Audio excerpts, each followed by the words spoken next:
Hey team, welcome to Keto Cooking with Corey. Today is Splurge Saturday and I'm going to be making pink velvet macaroons with German cream cheese buttercream frosting.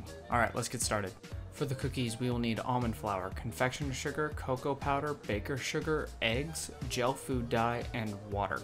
300 grams of almond flour is going to go into a food processor along with 300 grams of powdered sugar. Unfortunately, I didn't realize that I bought powdered sugar with cornstarch and had to go to 4 different stores to find a replacement.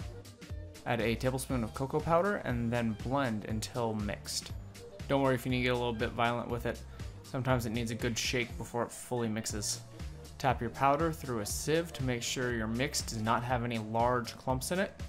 And process any large clumps you have left over until you have a fine powder that goes through the sieve easily.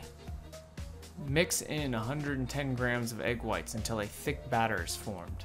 Then cover your batter with a layer of saran wrap to make sure no film forms while we're making the meringue. Put 300 grams of caster sugar in a pot along with 75 grams of water. Mix and put on medium heat until 240 Fahrenheit. That's going to take a little bit, let's make our meringue. Add 110 grams of egg whites to your stand mixer and set on medium speed until the egg whites are frothy.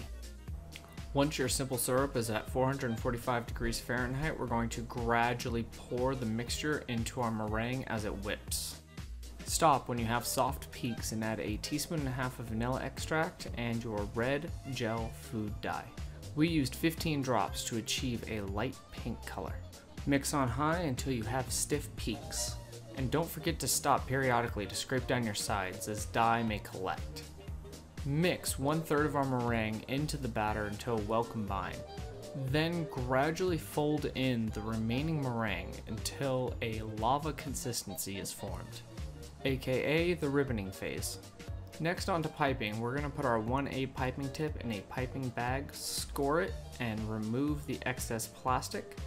Then we're going to turn our bag inside out and using a cup to support, we're going to slowly add our batter to the bag until about 3/4 of the way full. As you can see here, I clearly overfilled my bag and I am going to have some troubles. Colt, can I get a hand over here real quick? While your editor so graciously holds your piping bag, prepare the silpat and cookie tray that you did not set up earlier. Now these are some macaron templates I did set up earlier, and I will provide a link to them in the description down below. Thank you, Coulter. Now pipe to fill in the center circle of your macaron template. The macarons will expand out to the outer circle as they rest, and the tip formed from pulling away the piping bag settles into the body of the macaron. Once your macarons have set out for half an hour, preheat your oven to 350 degrees Fahrenheit, then bake for 10 to 12 minutes. And your macaron should end up with perfect feet. Now here, don't be like me, let your macarons rest for 5 minutes before pulling them off the silpat, they will pop right off. Alright, onto the frosting. You will need milk, cane sugar, cornstarch, eggs, room temp cream cheese and butter, salt, and vanilla extract. Measure 16 ounces of whole milk and bring to a simmer over medium-low heat. In a separate bowl, mix together 10 ounces of sugar with an ounce and a half of cornstarch, 2 eggs, 2 egg yolks, and mix until combined. Add half of your simmered whole milk to your egg yolk mixture and stir until combined. The heat of the simmered whole milk will temper the eggs and cause a smoother, creamier custard as an end result. Add in a little bit more milk and then pour your custard base back into the saucepan and prep for custard creation. This is done by continuously stirring your custard mix over medium heat for about 6 to 8 minutes. You'll know that your custard's ready when it starts to bubble and thicken.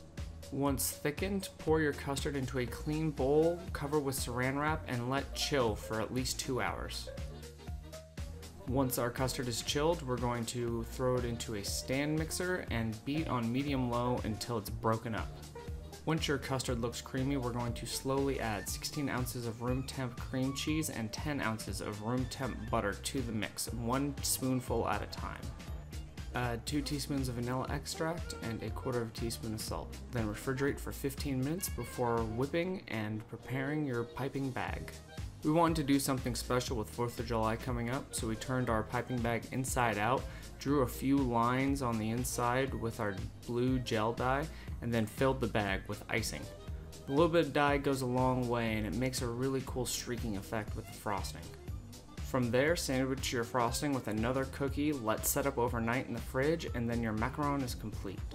This recipe made approximately 60 completed sandwiches. If you want less, then I would recommend halving or quartering the recipe.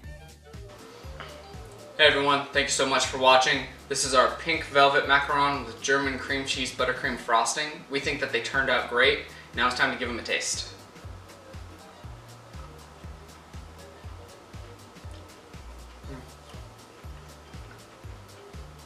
We were right. They turned out great. Thank you so much for watching. Hope you come back for the next recipe.